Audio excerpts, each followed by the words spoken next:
And this morning, on Sunday, we went up and did a hike in Big Cottonwood Canyon. And I would like to hear from your perspective, because I was there. I have my own perspective on how everything went down.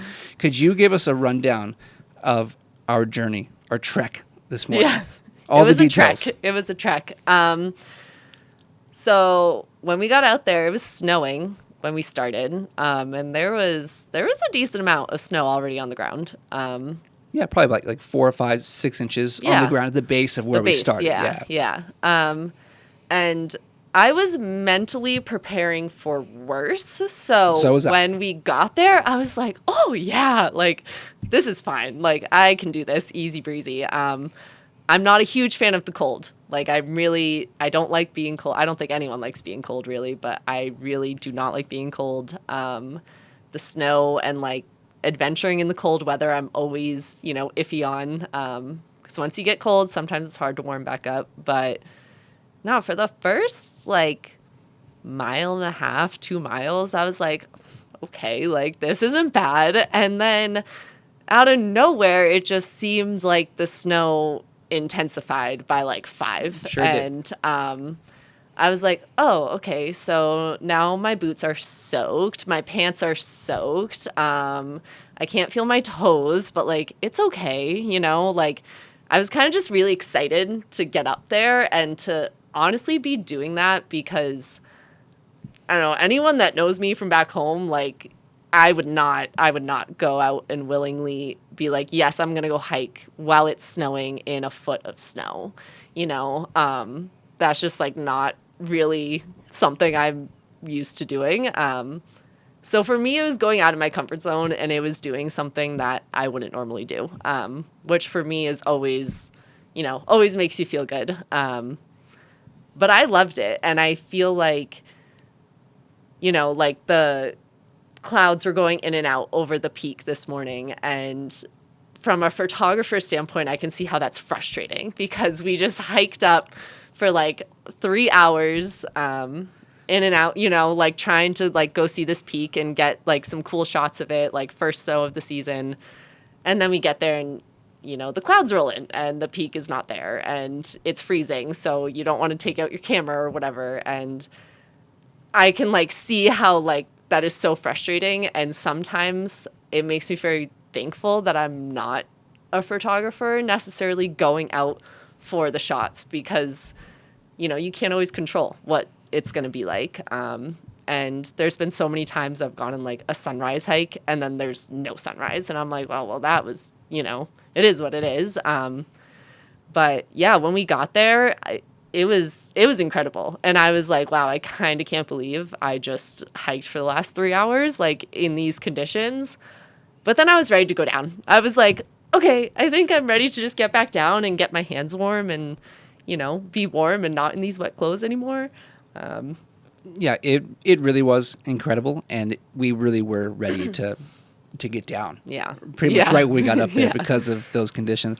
But I will say I do have something about what you just said that I agree with and something I disagree with. Okay. One was those conditions were amazing to shoot in.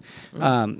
But two, there definitely are times where it is way too cold to get your camera out, because I was that way this morning, and I passed up what would have been a phenomenal shot because I simply just did not have it in my body to take that camera out again.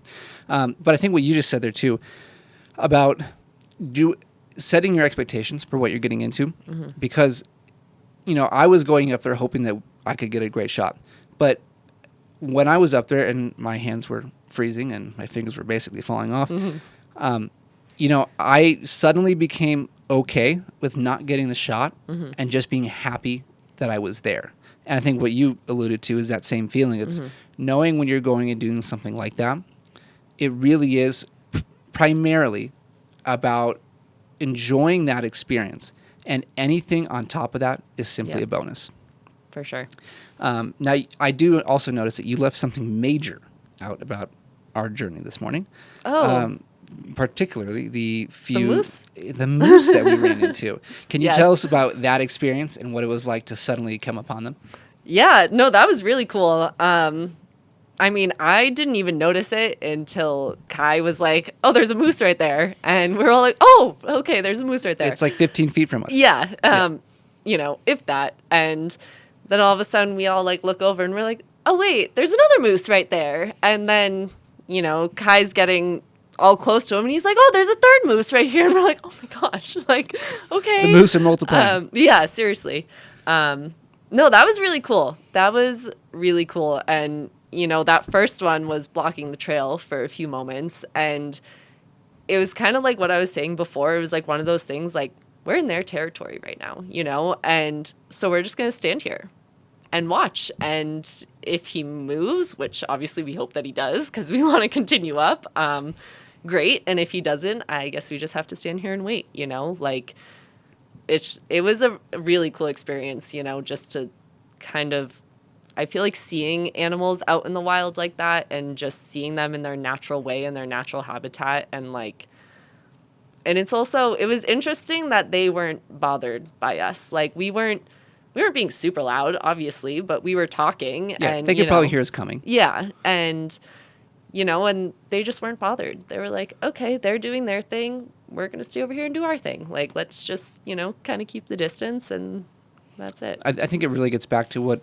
we talked a little bit about earlier, and that's being respectful. Mm-hmm. We're not paying close enough attention to see the moose in the middle of the trail mm-hmm. as we're going up. But once we did, we realized, okay, we have to be very careful. Yeah. And we backed away. We gave it space. Mm-hmm. And, we didn't cancel our hike. We didn't start going back down then. But we gave it some time to see mm-hmm. how it would play out and make sure that we were at a safe distance. Mm-hmm. And once it got away or got off into the bushes a little bit, we realized, okay, we could safely get around the trail and continue. But we didn't force it. We let it all happen. And we made sure that we were being safe. So I think it's a good lesson that people can learn from that experience. Now, this morning was a journey. I mean, it was a journey and a half. It was something else. And when I initially invited you to come do that with us, I think I just told you, hey, we're going to do sunrise. Mm-hmm. There may be snow. And for those who don't know, this was literally the first snow of the year. Like, it snowed Saturday night, maybe like a foot up in the mountains. And we had more this morning. And there was no one out there. We were the first ones to be on this trail in the snow, which was a great experience. But I invited you out there basically knowing you were going to say yes. Mm-hmm. Like, there was no doubt in my mind that you were ever going to say, nah, I don't think so. Yeah. Like, I knew you were coming. Mm-hmm. What about that whole experience, the opportunity to have that? Like, why did I know you would say yes? Because I'm me. I mean, I'm not going to say no to an adventure, And, I mean, I like to think that I do, like, I push myself out of my comfort zone for sure. But when other people, like, are going to put an offer on the table like that, like, I'm not going to say no. And I don't know. I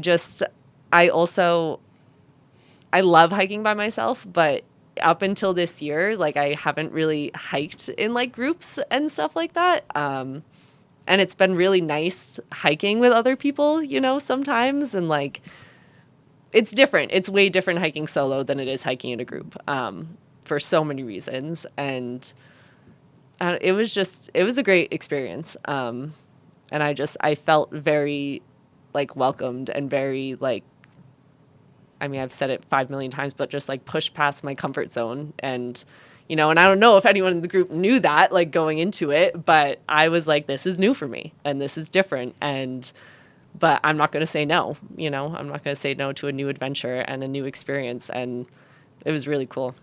Well, hiking in the snow, at least like that, is probably a new experience for a lot of people. Yeah. Most time you go, the snow's going to be packed down. It's a little easier, but we were really trudging through. And that was quite something.